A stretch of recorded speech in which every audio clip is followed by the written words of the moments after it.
ये बात तो आप और हम सभी जानते हैं कि भारत और श्रीलंका के बीच में 3 मैचों की टी20 सीरीज के बाद वक्त आ गया है वनडे सीरीज का। जी हां, वनडे सीरीज खेली जाएंगी 3 मैचों की भारत और श्रीलंका के बीच में। इस वनडे सीरीज के लिए कप्तान रोहित शर्मा की वापसी हो रही है। प्रमुख दिग्गज बड़े बड़े खिलाड़ी टीम इंडिया के स्क्वाड में वापसी कर रहे हैं। तो क्या रहेगी टीम इंडिया की स्क्वाड श्रीलंका के खिलाफ खेले जाने वाली इस वनडे सीरीज के लिए? रोहित शर्मा ने आते ही टीम में कौन से बड़े बदलाव किए हैं और जो पहले घोषित किया उसके बाद स्क्वाड में कुछ बड़े बदलाव हुए हैं। कुछ दिग्गज गेंदबाजों की वापसी तो कुछ बड़े खिलाड़ियों की टीम से छुट्टी।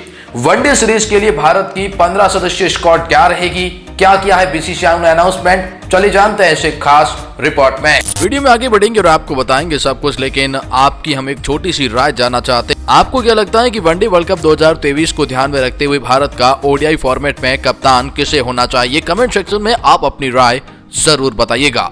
लेकिन चलिए जानते हैं ओडीआई 3 मैचों की सीरीज के लिए भारत की क्या रहेगी स्क्वाड। लेकिन उससे पहले हम आपको एक शेड्यूल से भी अवगत करा दें। पहला वनडे मुकाबला ट्यूसडे को 10 जनवरी को खेला जाएगा गुवाहाटी में। दूसरा वनडे मुकाबला 12 जैन को खेला जाएगा कोलकाता में। तीसरा संडे को खेला जाएगा 15 जनवरी को और वो त्रिवेंद्रम में खेला जाएगा। तो ये 3 वनडे मुकाबलों की सीरीज खेली जाएंगी। बहुत बड़ी सीरीज है टीम इंडिया को ध्यान में रखते हुए, क्योंकि वनडे वर्ल्ड कप सर पर रहने वाला है। अब इस सीरीज के लिए कप्तान रोहित शर्मा की वापसी है। कप्तान हार्दिक पांड्या को बनाया गया है। कुछ दिग्गज खिलाड़ियों की वापसी और कुछ बड़े खिलाड़ी बाहर हैं। चलिए एक एक करके जानते हैं क्या रहेगी पूरी स्क्वाड इस एक खास रिपोर्ट में। सबसे पहले बात करते हैं टॉप ऑर्डर के बारे में। तो कप्तान रोहित शर्मा का इसमें नाम सबसे पहले आता है। कप्तान रोहित शर्मा कुछ समय से फॉर्म में नहीं है, टी20 में बाहर हो चुके हैं और अब इनके पास मात्र विकल्प वनडे और टेस्ट फॉर्मेट रहने वाला है। उम्मीद करते हैं कि वनडे फॉर्मेट में इनकी वापसी हो, बल्लेबाजी से भी और बतौर कप्तान भी। श्रीलंका के खिलाफ इसका आगाज करेंगे। बल्लेबाजी से श्रीलंका के खिलाफ कहीं न कहीं कोहराम मचाना रोहित शर्मा के ऊपर रहेगा। तो बहुत बड़ा दारोमदार है कप्तान रोहित शर्मा के ऊपर और यहाँ अगर फ्लॉप साबित होते हैं तो इनके यहाँ पर पद पर भी सवाल उठने शुरू हो जाएंगे। इनके साथ में टॉप ऑर्डर में शुभमन गिल का नाम दिया गया है। हालांकि टी20 फॉर्मेट में शुभमन गिल कुछ खास कमाल प्रदर्शन तो नहीं कर पाए हैं, लेकिन अब वनडे फॉर्मेट में इनसे उम्मीद की जा रही है एक बड़ी पारी की, क्योंकि शुभमन गिल अब भारत के ओडीआई में ओपनर के तौर पर कंसीडर किए जा रहे हैं। पिछले कुछ समय से शुभमन गिल ने कमाल का खेल दिखाया है, चाहे वनडे हो या टेस्ट, लेकिन टी20 में झंडे नहीं गाड़ पाए हैं। अब Shubman Gill as a opener top order में भारत की स्क्वाड में श्रीलंका के खिलाफ शामिल है। फिर नाम विराट कोहली का भी आता है टॉप ऑर्डर के अंदर। विराट कोहली टीम इंडिया की रन मशीन कहे जाते हैं। विराट कोहली कंसिस्टेंस कोहली के नाम से जाने जाते हैं, लेकिन पिछले कुछ समय से फॉर्म में नहीं है। टी20 फॉर्मेट में अब खेल नहीं रहे हैं। बांग्लादेश के खिलाफ टेस्ट में और वनडे में कुछ खास कमाल तो नहीं कर पाए। एक शतक जरूर लगाया था, लेकिन अब उम्मीद करते हैं श्रीलंका के खिलाफ शतकों की बौछार करे, टीम इंडिया के लिए तुरुप के बने और कहीं न कहीं एक बहुत बड़ी पारी खेले टीम इंडिया के लिए। इसीलिए विराट कोहली जो है भारत की स्क्वाड में शामिल है। इनके आगे नाम सूर्य कुमार यादव का भी दिया गया है। सूर्य कुमार यादव एक कमाल के बल्लेबाज है। टी20 फॉर्मेट में तो इन्होंने अपना लोहा मनवाया ही है। हाल ही में श्रीलंका के खिलाफ खेली गई टी20 सीरीज में भी इन्होंने बहुत अच्छा खेल दिखाया है, लेकिन अब वक्त आ गया है कहीं न कहीं वनडे फॉर्मेट में इनका अपना लोहा मनवाने का, और जिसका आगाज श्रीलंका के खिलाफ होने जा रहा है सूर्य कुमार यादव का। इसीलिए टॉप ऑर्डर में सूर्य कुमार यादव का भी नाम रखा गया है। चलिए मिडिल ऑर्डर की बात करते हैं तो नाम श्रेयस अय्यर का आता है। श्रेयस अय्यर के क्या ही कहने, पिछले कुछ समय से लगातार वनडे में खेल रहे हैं और खेलना तो छोड़िए, अपने बल्लेबाजी से जो कोहराम मचाया हुआ है, इनको देखते हुए इन्हें प्लेइंग 11 से बाहर नहीं किया जा सकता है। अर्धशतक के ऊपर अर्धशतक खेल रहे हैं, बहुत अच्छी फॉर्म और लाइन में है। टीम इंडिया के फ्यूचरिस्टिक कप्तान की सूची में सबसे आगे भी आ रहे हैं, क्योंकि कप्तानी करना ये जानते हैं। श्रेयस अय्यर के ऊपर अब श्रीलंका के खिलाफ वनडे सीरीज में बहुत बड़ा दबाव रहेगा। अपने बल्ले से अच्छा प्रदर्शन कर टीम इंडिया में जगह पक्की करनी होगी श्रेयस अय्यर को, वरना टीम इंडिया कहीं न कहीं अदर विकल्प के साथ में भी जा सकती है। तो अब मिडिल ऑर्डर में नाम केएल राहुल का दिया गया है और इनके पीछे विकेट कीपर का ऑप्शंस क्लिक किया गया है। केएल राहुल को मौका मिलना ये किसी के समझ से परे है, क्योंकि केएल राहुल बिजी शेड्यूल के चलते, क्योंकि इनकी निजी लाइफ में कुछ ऐसा हो रहा है जिसकी वजह से इन्होंने छुट्टी मांगी, लेकिन श्रीलंका के खिलाफ वनडे सीरीज में ये नजर आ रहे हैं और इसकी वजह से संजू सैमसन को बाहर करना पड़ा। क्योंकि केएल राहुल की जगह अगर संजू होते तो शायद एक अच्छी स्क्वाड का विकल्प मानते, लेकिन यहाँ पर केएल राहुल को जगह मिली है और केएल राहुल टीम इंडिया में कुछ समय से फॉर्म में नहीं है। ओपनर की जगह तो खो ही चुके हैं। विकेट कीपर का ओहदा अब इनके पास है, वॉइस कैप्टन का नहीं है, क्योंकि उप कप्तान हार्दिक पांड्या को बना दिया गया है। तो KL Rahul as a batsman, बहुत बड़ी सीरीज होगी ये श्रीलंका के खिलाफ, क्योंकि ये आखिरी मौका है इनका। यहाँ अच्छा प्रदर्शन नहीं किया तो छुट्टी तय है। विकेट कीपर बल्लेबाज के तौर पर ईशान किशन का नाम दिया गया है। ईशान किशन का नाम मिडिल ऑर्डर में दिया गया है फिलहाल।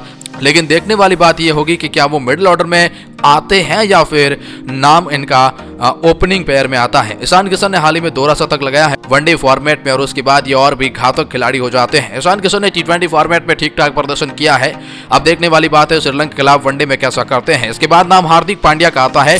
टीम इंडिया के उपकप्तान के तौर पर सबसे आगे आ रही हैं हार्दिक पांड्या, कमाल का खेल दिखा रही हैं। टी20 फॉर्मेट में काफी प्रभावित किया, अपनी बल्लेबाजी कुछ खास नहीं करी है, लेकिन कप्तानी और गेंदबाजी में अपना नमूना पेश किया है। हार्दिक पांड्या को मिडिल ऑर्डर संभालना होगा। गेंदबाजी बल्लेबाजी के साथ साथ ये कप्तानी में भी टीम इंडिया के फिलहाल उपकप्तान बनाए गए हैं वनडे फॉर्मेट में, इसलिए हार्दिक पांड्या के ऊपर बहुत बड़ा दांव खेला गया है।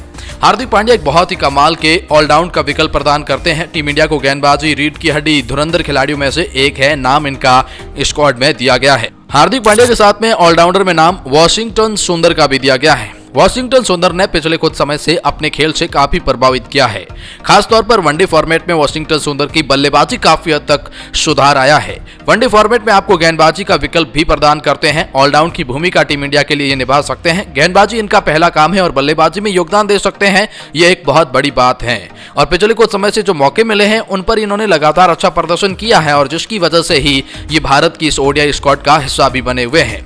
इनके साथ में नाम अक्षर पटेल का भी ऑलराउंडर में दिया गया है। अक्षर पटेल के तो खैर क्या ही कहने, और इन दिनों खास लाजवाब फॉर्म में चल रही हैं। श्रीलंका के खिलाफ टी20 फॉर्मेट में टी20 के अंदर कितना अच्छा खेल दिखाया है, उससे जाहिर है कि यहाँ पर भी ओडीआई फॉर्मेट में इनकी जगह पक्की है और आपको प्लेइंग 11 में भी नजर आ सकते हैं। अक्षर पटेल गेंदबाजी विकल्प तो प्रदान करते ही हैं क्योंकि गेंदबाज तो है, लेकिन उसके साथ में अच्छी खासी बल्लेबाजी कर टीम इंडिया को एक कंसिस्टेंसी प्रदान करते हैं, डेप्थ में आपको बल्लेबाजी देते हैं। इसलिए अक्षर पटेल इस स्क्वाड का प्रमुख हिस्सा बन चुके हैं। अब बात करते हैं स्पिनर गेंदबाज में, तो नाम यूजी चहल का दिया गया है। यूजी चहल हालांकि पिछले कुछ समय से उस नाम के अनुरूप प्रदर्शन नहीं कर पा रहे हैं जैसा यूजी चहल जाने जाते हैं।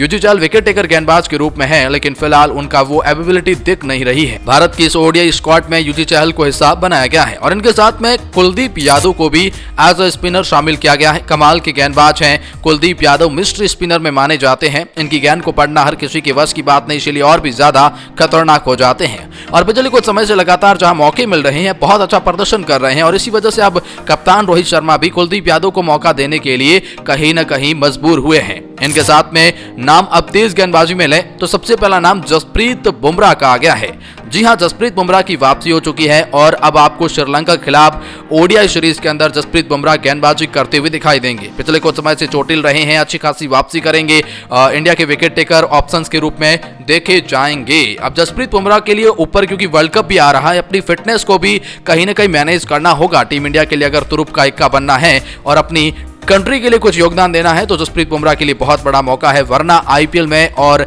छोटी मोटी लीग में ही प्रदर्शन करते रह जाएंगे। नाम के अनुरूप बड़े मुकाबलों में अब तक इनका प्रदर्शन वैसा आया नहीं है, तो देखने वाली बात है कैसे सुधार करेंगे श्रीलंका के खिलाफ। इनके साथ में गेंदबाजी लाइनअप में नाम मोहम्मद शमी का है। पिछले कुछ समय से ये भी चोटिल रहे हैं, अंदर बाहर हो रहे हैं, लेकिन फिलहाल मोहम्मद शमी की भारतीय स्क्वाड में वापसी करवाई गई है। इनके साथ में नाम मोहम्मद सिराज का भी आता है। खैर सिराज के तो क्या ही कहने, मोहम्मद सिराज ने पिछले कुछ समय से जो गेंदबाजी की है वो टीम इंडिया के लिए तुरुप के एके बने हैं। मोहम्मद सिराज ने अपने एग्रेशन के साथ में गेंदबाजी कर, चाहे वनडे फॉर्मेट हो या टेस्ट, बहुत अच्छी गेंदबाजी की है, विकेट टेकिंग एबिलिटी प्रदान करी है। इनके साथ में नाम उमरान मलिक का भी है। जो तेज रफ्तार से बल्लेबाजों को गिरफ्तार करे, नाम उसका उमरान मलिक है टीम इंडिया के अंदर तो। और उमरान मलिक जिन्होंने हाल ही में टी20 में काफी अच्छा प्रदर्शन किया है, अपनी रफ्तार से थोड़े रन ज्यादा खर्च कर रहे हैं, इसके ऊपर कंट्रोल करके कहीं ना कहीं टीम इंडिया के लिए वर्ल्ड कप के लिए अच्छा विकल्प प्रदान करेंगे। अर्शदीप सिंह भी काफी कमाल के गेंदबाज हैं, पिछले कुछ समय से लगातार सवालों के निशानों पर है क्योंकि 9 बॉल पर ये कंट्रोल नहीं कर पा रहे हैं। टी20 के अंदर पहले बीमार थे, मौका मिला तो फिर कुछ खास प्रदर्शन भी नहीं किया, तो अर्शदीप सिंह यहाँ पर भारत की गेंदबाजी लाइनअप में बने हुए हैं। अब देखने वाली बात है इनमें से किन 11 खिलाड़ियों को मौका मिलता है। आपकी बेस्ट प्लेइंग 11 कमेंट सेक्शन में कमेंट करके जरूर बताएं। बाकी फिलहाल इस वीडियो में इतना ही।